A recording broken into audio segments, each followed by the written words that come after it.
Still on depreciation, we already established that depreciation is the fall in the value of a fixed asset. We've also established the causes of depreciation, ranging from usage to change in taste and fashion, to change in technology, to government policies or government influence.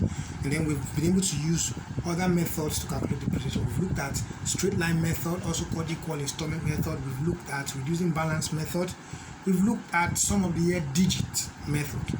Now we're looking at revaluation method of computing depreciation.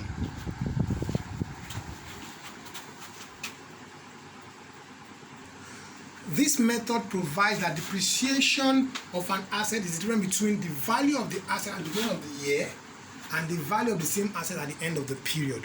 What I am saying is this: you are going to value an asset twice in a year, the beginning of the year and the end of the year. So the beginning of the year, the value of the asset, okay, minus the end of the year value of the asset. The difference is called depreciation. Now, this is basically used for what asset items that are fragile or can be lost, okay, in the course of using them. Okay, so like tiny tools, crates, screws.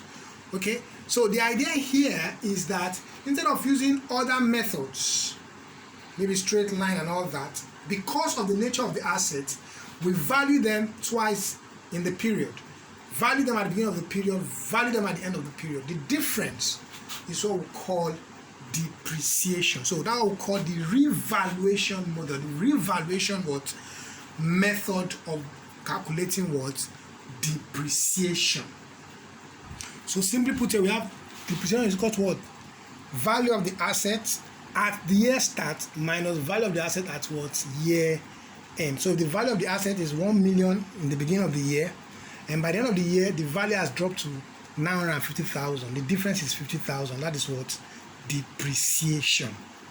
So here are some of the advantages and disadvantages. Okay, so like I said, for items that are fragile or can be lost in the course of using them, we prefer revaluation method. That's an advantage.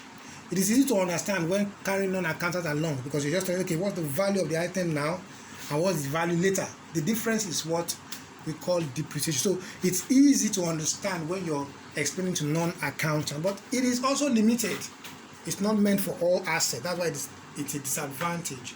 And then because of the fact that you are valuing assets at the beginning of the period and valuing assets at the end of the period, it is possible that privileges might not get exposed. That is, if the business process does not expose them, then that can also be what be hidden, because it's possible that the assets are lost to staff who stole them.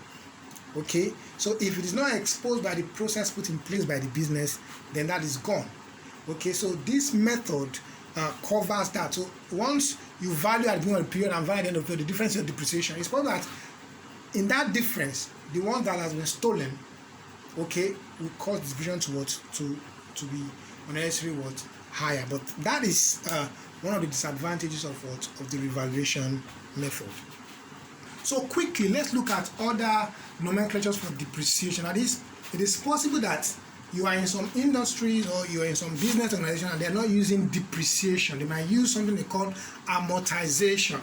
Okay, so there are some assets that are not does not have the fixtures of the regular fixed assets. Okay, and you have to write them off over a period of time. Instead of using depreciation, you use amortization. So instead of saying that what is amortization when we have depreciation, well, it means the same thing, just that you are using them on different grounds, depending on the type of asset that you're making use of. So when you hear amortization, they are technically referring to depreciation because the asset, or based on the fact that the asset that you are actually referring to is not a regular type of fixed asset. Example, we have lease cost. Maybe you pay for a particular premises for say 10 years.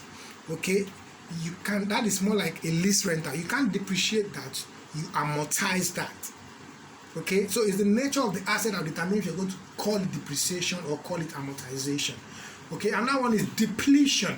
Depletion is used for, you know, another type of asset, okay, that have wasting nature, like mines, you know, quarries. So those type of assets, okay, we use depletion. So if you're mining, for instance, and then in the mining, say you paid for that mine, okay, and then if you paid for that mine, say let's say 50,000 naira for that mine, okay, so the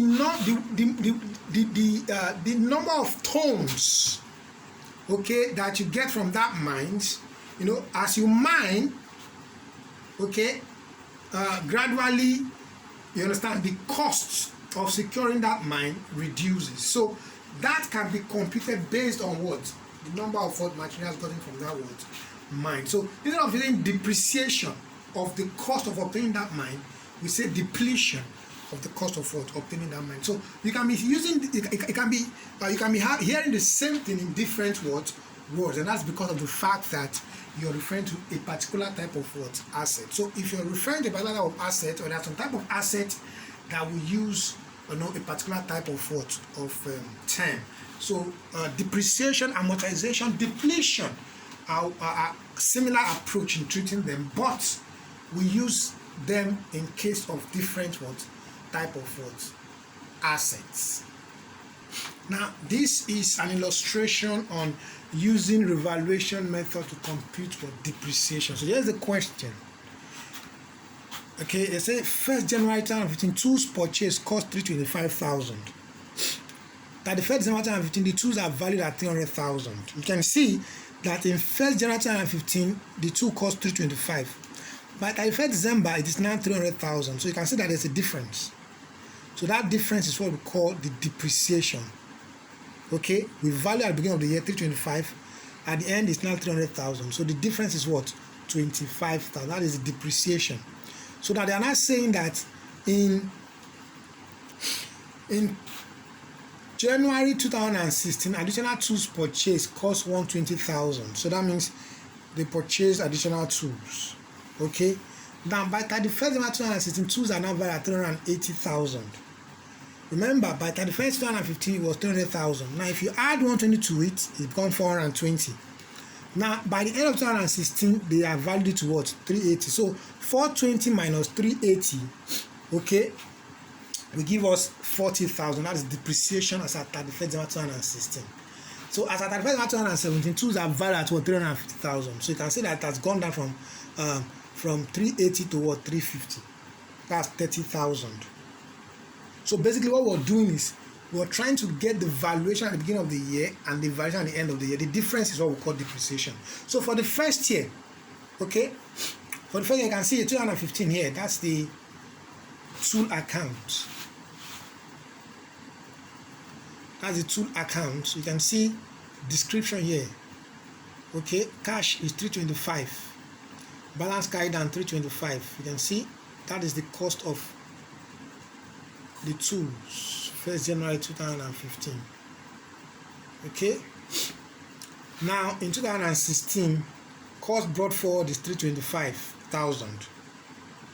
Okay, then we bought another one 120,000. That increased the value to 445,000. So in 2017 we have 445,000 brought forward, same thing that we've been doing. Then depreciation accumulated here is 95,000. Okay, scrap value is 350,000, which is 445,000. Okay, now look at our depreciation here. The first year 2015 25,000. Remember 1st January 2015 tools were purchased as 325. Okay, the difference at the end of the year, see, valued at 300,000. So the value at the end of 2015 is 300,000. The value at the end of 2015 is what? 325. The difference is what? 25,000. That's what you have here. It's going to profit and loss. The next one we have 2016 accumulated on 40,000. How did we get it? Remember, as at 2016, I told you the end of the previous year is the beginning of the what? The next year. So as at 1st of January 2016, they purchased 120,000 tools. Remember, as at the end of 2015, the tools that were available were 300,000. So if you're buying more in January, that will be 420,000. Okay, so by the end of December 2016, it's now 380,000. So 420 minus 380,000, okay, that's giving 40,000. That's the depreciation you have here, 40,000. Okay, then the next one, 2017, you can see 30,000 naira here. So what's the cost at 2016 ending? 380, which is the same cost as at the beginning. 27, that's 380. Then by the end of 2017, they are now revaluing to what? 350,000. So 380 minus 350 is giving you what? 30,000. You can see it there. So your profit and loss, you can see depreciation for 2015 is 25,000. 2016 40,000. 2017 30,000. In the same vein, your balance sheet, you report net of your depreciation. So what do? Working 2015 is 300,000. Why? Because the value as at the beginning of 2015 is 325. Look at it here. Okay, at the end is what? 300. So the difference is depreciation, 25,000. So 325 minus 25,000 will give you 300,000. So by 2016, there was an additional tools of what? 120,000. That's 420. But they now revalued it as at 2016 to be what? 380. Okay, that's what you have here. The same thing, 2017, they revalued it to what? 350. That's what you have here. So basically, the depreciation under revaluation method is the difference between the value of the asset at the beginning of the year and the value at the end of the what? Year. So in this method, we were able to look at using revaluation of the asset to compute depreciation, and we were able to establish that the depreciation is just different between the value of the asset at the beginning of the period and the value at the end of the period. The difference. So if you have an asset to be say 1 million by the beginning of the period, and then when you revalue the same asset to be 900,000 at the end of the period, that means there's a difference of how much? 100,000. That is what we call the depreciation. So the revaluation method or revaluation model basically values the asset twice in a particular period, at the beginning and at the end. The difference is what we refer to as what? Depreciation. And as usual, that depreciation value goes to your profit and loss account, and in your balance sheet you report your what? Asset net, which is the value of the what? Asset minus depreciation for that what? Depreciation for that what? Period. So you can go through this method as well. If you have questions, reach me on 08136506356. Send me an email, jeremiah.dusu@gmail.com. Drop questions in the comment section. I'll be there to reply you with the right answers.